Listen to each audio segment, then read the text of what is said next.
कम करी हो धनी घामा मेला राम करी हो। ठीक बाजी हो अपना पे तू काम धाम कम करी हो धनी घामा मेला राम करी हो। जोड़ली हो जाना लगी करतानी माना जाता ना लगी खर्चा उड़ाल।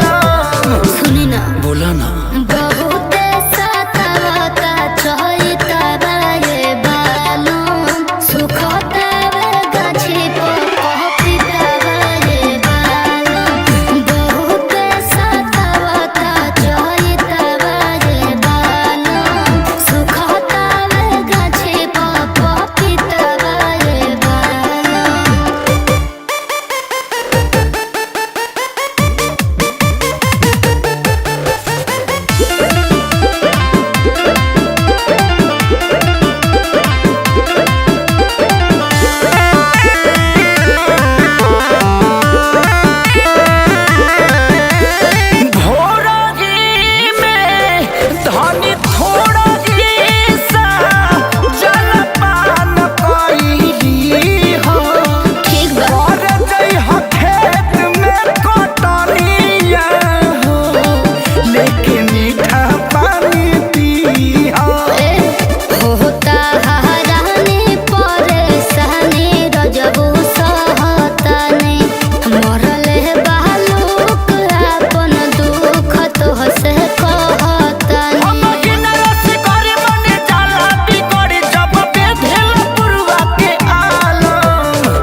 बोला ना बहुत